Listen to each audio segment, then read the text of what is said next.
বাইরে romantic weather, অথচ বউয়ের সাথে ঝগড়া চলে 3 দিন থেকে। মানে যাকে বলে আলাদা বিছানায় ঘুমানো টাইপ ঝগড়া। সকাল থেকে খুব চেষ্টা করছি কিভাবে ক্লোজ আপ কাছে আসার গল্পের মতো বউয়ের কাছে যাওয়া যায়, কিন্তু বারবারই ব্যর্থ হচ্ছি। সকাল সকালই বউয়ের পছন্দের পাঙ্গাস মাছ আর সাথে গরুর মাংস কিনে এনেছিলাম বাজার থেকে। ভাবলাম পছন্দের খাবার খেয়ে বউয়ের মুড সুইং করবে, কিন্তু কাজ হয়নি।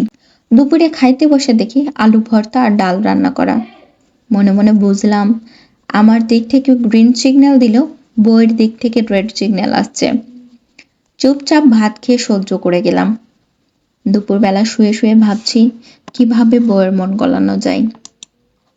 আচ্ছা, মাথা ব্যথার ভান ধরলে কেমন হয়? যেই ভাবা সেই কাজ। উফ আহ করছি আর মাথায় হাত দিচ্ছি, অথচ বউয়ের এই রুমে আসার কোনো নামই নেই। আগে একটু টু শব্দ করলেই বউ দেখতাম ছুটে আসতো, আর আজ কোনো লক্ষণই নেই তার। ভানের মাত্রা বাড়িয়ে দিলাম। একটু পর দেখি বউ কোথায় থেকে ছুটে এসে একটা বাঘ মার্কা মলম কপালে চোখে ঘষে দিয়ে পাশের রুমে চলে গেল। ওরে আল্লাহ, সেটা মলম না অন্য কিছু। চোখে কপালে আগুনের মতো জ্বলছে। চুপচাপ দরজা লাগিয়ে দিয়ে বাথরুমে গিয়ে ধুয়ে আসলাম। মনে মনে মলম কোম্পানির 14 গোষ্ঠী উদ্ধার করলাম। বউ পাগল বন্ধু রুদ্রকে কল দিয়ে সব ঘটনা খুলে বললাম। রুদ্র বলল, এটা কোনো ব্যাপারই নয়, ভাবির জন্য 2-3টা শাড়ি কিনে দে, দেখবি সব ঠিক হয়ে যাবে। সাথে সাথে বাইরে বের হয়ে 2টা শাড়ি কিনে এনে ডাইনিং টেবিলে রেখে অপেক্ষা করতে লাগলাম কখন বউ আসবে। এসে বলবে আরে এই সময় শাড়ির কি দরকার ছিল। কিন্তু না, বউয়ের কোনো গ্রিন সিগন্যালের লক্ষণই নেই। রাতে খেয়ে দিয়ে চুপচাপ বসে আছি। বউ পাশের রুমে গিয়ে শুয়ে পড়েছে।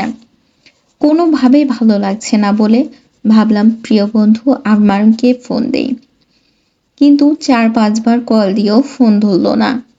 ভাবলাম যতক্ষণ ফোন রিসিভ করবে না ততক্ষণ ফোন দিয়েই যাব। 25-26 বার কল দেওয়ার পর ওপাশ থেকে আরমান ফোন ধরে বলে উঠল, ওই শালা, তুই ওয়েদার বুঝিস না? এই টাইমে কেউ এতবার ফোন দেয়? তোদের জ্বালায় কি বউর সাথে একটু একা নিরিবিলি সময় কাটাতে পারবো না? বন্ধুর কথা শুনে ফোন কেটে দিলাম। একা একা শুয়ে আছি, ঘুম ধরছে না। বাইরে টিপ টিপ বৃষ্টি হয়। মনে মনে ওয়েদারকে গালি দিতে লাগলাম। ঝগড়াঝাটির সময় এমন ওয়েদার হাওয়াই লাগছে। মনে মনে ওয়েদারকে গালি দিতে লাগলাম। ঝগড়াঝাটির সময় এমন ওয়েদার হওয়া লাগে কি? ইস, আগে ভাগে যদি এই ওয়েদার আপডেট জানতাম তাহলে বউয়ের সাথে জীবনেও ঝগড়া করতাম না। টিভি ছেড়ে দিয়ে একটা ভূতের ছবি দেখতে লাগলাম। হঠাৎই মনে হলো, আরে আমার বউ না ভূতের ভয় পায়। টিভির সাউন্ড বাড়িয়ে দিলাম।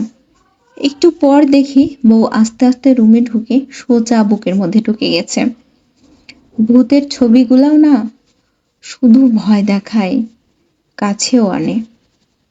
এটি ছিল কাছে আসার গল্প। টিউশনির টাকা দিয়ে আসার জন্য কেনা শাড়িটা আম্মার ভয়ে লুকিয়ে রেখেছি।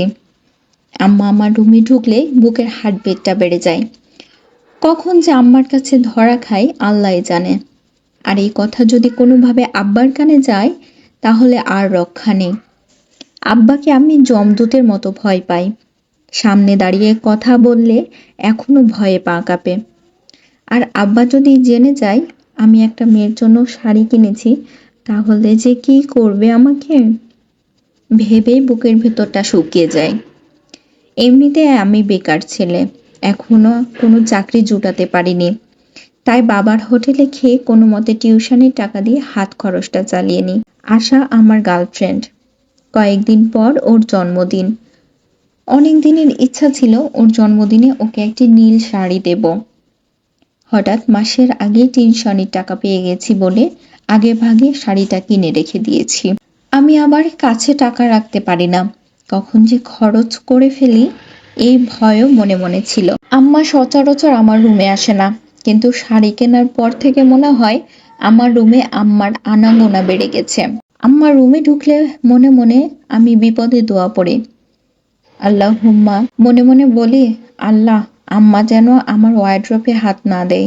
যেই আমি ঘুম থেকে ওঠার পর জীবনে বিছনা গোছাই না, সেই আমি ঘুম থেকে উঠেই আগে বিছনা গোছাই, যেন আম্মার এই রুমে আসা না হয়। সকাল বিকাল রুম ঝাড়ু দেই, মনে মনে আল্লাহ আল্লাহ করি সময় যেন দ্রুত কেটে যায়, আশার জন্মদিন যেন তাড়াতাড়ি আসে। আজকে আশার জন্মদিন। সকালবেলায় ওর হাতে আজ আশার জন্মদিন। সকালবেলায় ওর সাথে দেখা করে ওর হাতে শাড়ি তুলে দিয়েছি, বলেছি যেন বাসায় গিয়ে শাড়ি পরে আমাকে ছবি পাঠায়। কিন্তু 1 ঘন্টা হয়ে যাচ্ছে, মেয়েটার ছবি পাঠানোর কোনো নামই নেই। বারবার ফোন দিচ্ছি, রিসিভও করছে না। মেয়েটার এই বদ অভ্যাসটা গেল না। কেউ ফোন রিসিভ না করলে আমার প্রচন্ড রাগ হয়। আশাকে ফোন দিচ্ছি এমন সময় বাবার কলিং বেজে উঠল। আশাকে ফোন দিচ্ছি এমন সময় বাবার কলিং বেল বেজে উঠল। আম্মা রান্নাঘর থেকে বলে উঠল, রোজ দরজা খুলে দে তো, আমি রান্না বসিয়েছি। বিছানা থেকে উঠতে ইচ্ছে করছিল না, কিন্তু উপায় না দেখে গেলাম দরজা খুলতে। দরজা খুলে দেখি আশা আমার সামনে দাঁড়িয়ে। ওকে দেখার সাথে সাথে আমার কলিজা শুকিয়ে গেল। আমি আমতা আমতা করে বললাম, তুমি? ও কোনো কথা না বলে সরাসরি বাসার মধ্যে ঢুকে গেল। আমি বললাম, এই কি করছো তুমি? আমার রান্নাঘরে আছে, যদি তোমাকে দেখে ফেলে তাহলে আমার বাবার নাম ভুলিয়ে দেবে। এবার আশায় বলে উঠল, আমি ইচ্ছে করে আসিনি, তোমার আম্মাই আমাকে আসতে বলেছে।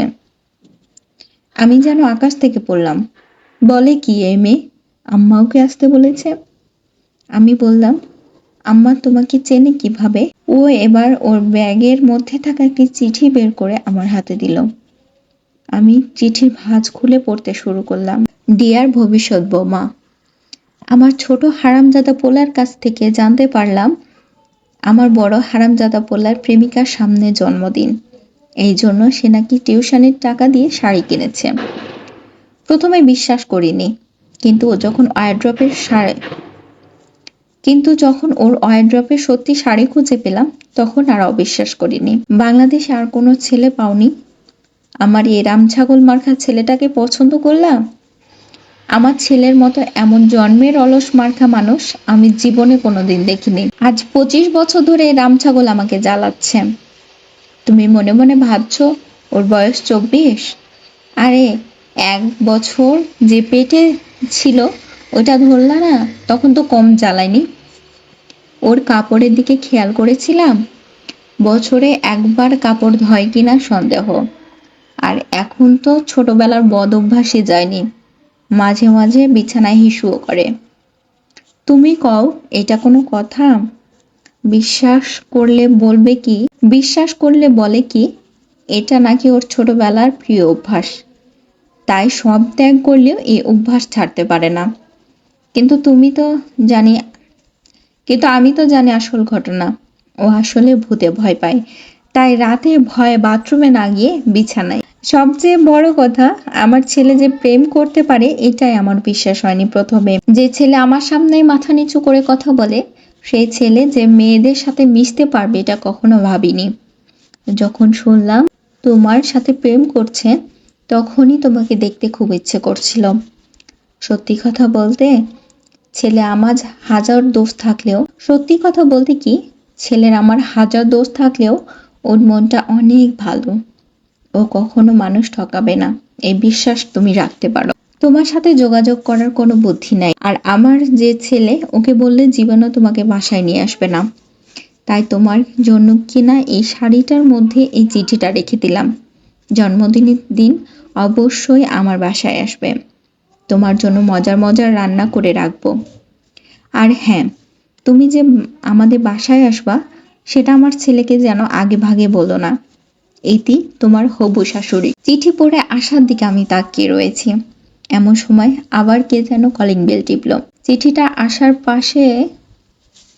চিঠিটা আসার হাতে দিয়ে দরজা খুলে দেখি আব্বা, হাতে নতুন 2টা ঝাড়ু।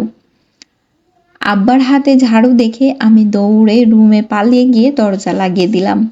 আজ আর রক্ষা নেই, ইচ্ছে মতো একটার পর একটা কাপড় পরতে লাগলাম, যেন ঝাড়ুর বাড়ি কম লাগে শরীরে। মনে মনে গুনতে লাগলাম, আব্বার এটা কততম ঝাড়ুর বাড়ি। ওপাশ থেকে আম্মা দরজা ধাক্কাচ্ছে, আর আমি কাপড় পরেই চলেছি। হঠাৎ ওপাশ থেকে আম্মা বলে উঠল, রোজ দরজা খোল বাবা, ওরে ভয় পাস না, ও সব তো তোর বাবারই প্ল্যানিং। আমি তো পুরাই অবাক।